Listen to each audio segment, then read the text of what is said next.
भाई जो गुरु वचन पे डट गए, कट गए फंद 84 के। अब यहां से भाई और बहनों परमात्मा कबीर सागर को शुरू कर रहे हैं धर्मदास जी के जन्म मरण के प्रकरण को लेकर। धनी धर्मदास का जन्म मरण चक्कर कैसे समाप्त हुआ। देखो भाई और बहनों, वर्तमान में आप और हमारे विशेष मतलब की जो बातें हैं वो आगे कबीर सागर में बीच बीच में आएंगी, लेकिन आप और हम भाई बहनों ने ये जो प्रकरण परमात्मा लिख रहे हैं धर्मदास जी के जन्म मरण के चक्कर को लेकर, इसको भी समझना बहुत आवश्यक है। हमें बहुत सारी कमियों का पता चलेगा, किस प्रकार से परमात्मा इस गंदे लोक में आकर हम दो कोटि के जीवों को समझाने के लिए कष्ट उठाते हैं, कैसी कैसी परमात्मा अद्भुत लीलाएं करते हैं। इन कथाओं को सुनने मात्र से हम लोग पुण्य के भागी बनते हैं, हमारी आत्मा रिचार्ज होती है, हम गदगद होते हैं। क्यों? क्योंकि परमेश्वर के वचन हैं, परमेश्वर के शब्द हैं। धनी धर्मदास का जन्म मरण चक्कर कैसे समाप्त हुआ। पवित्र कबीर सागर का ज्ञान परमेश्वर कबीर बंदी छोड़ जी ने अपनी प्रिय आत्मा धर्मदास सेठ को बताया, जो बाद में धर्मदास जी ने लिखा। पवित्र कबीर सागर के ज्ञान का नाश ना समझकर कबीर पंथी नकली आचार्यों ने कर रखा है, जो आप जी ने इस ग्रंथ के पूर्व में कबीर सागर के संशोधनकर्ता श्री युगलानंद बिहारी भारत पथिक कबीर पंथी द्वारा की गई अनुराग सागर की भूमिका में तथा ज्ञान प्रकाश के नीचे की गई टिप्पणी में पढ़ लिया है। इस ग्रंथ कबीर सागर का सरलार्थ में यथार्थ तथा सरल ज्ञान पढ़ने को मिलेगा। अब गुरुदेव भगवान ने हमें जो सरल करके कबीर सागर का सरलार्थ दिया है, ये हमें बड़ी आसानी से हर प्रकरण को समझा देगा। वास्तव में पूरे कबीर सागर का सारांश है धर्मदास बोध, यानी ज्ञान प्रकाश।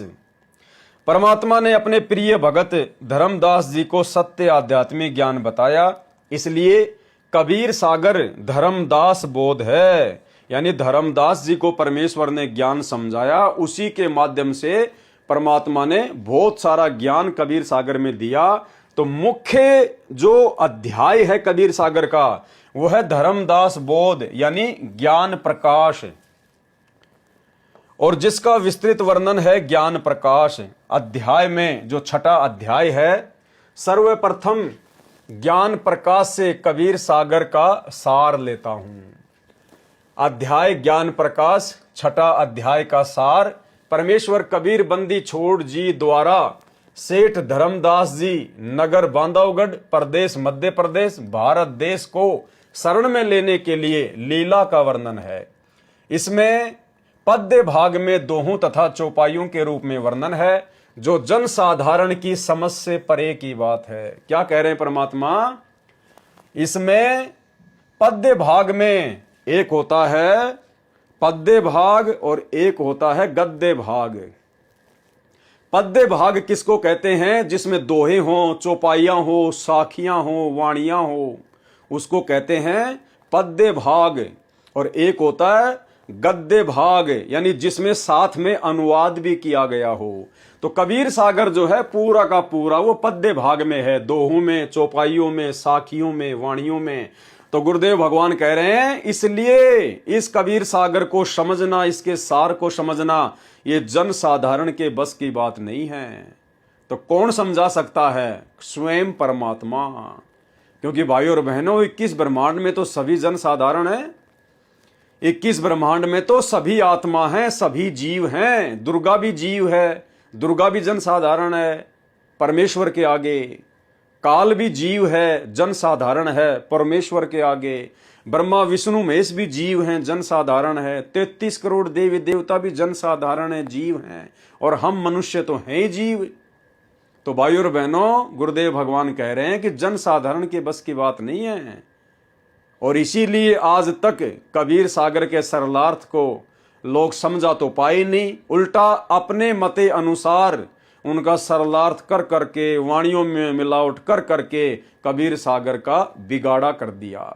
तो आज स्वयं कबीर परमात्मा ने सतगुरु रामपाल जी परमेश्वर जी के रूप में आकर, जो कि जन साधारण के पिता हैं, जनसाधारण आत्माओं के परमेश्वर हैं, उन्होंने इसका सार निकालकर अब हमें कबीर सागर का सरलार्थ नामक पवित्र पुस्तक में दिया है। इसमें पद्य भाग में दोहों तथा चौपाइयों के रूप में वर्णन है, जो जनसाधारण की समझ से परे की बात है।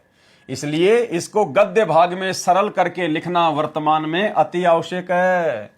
अब गुरुदेव भगवान ने हमें जो दिया है कबीर सागर का सरलार्थ, जिसके ऊपर हम वीडियो बना रहे हैं, परमेश्वर ने इसको पद्य भाग से गद्य भाग में लिख दिया, यानी वाणियों का सरलार्थ करके और सरल रूप में वाणियां लिखी हैं ताकि हम इनको समझ सकें।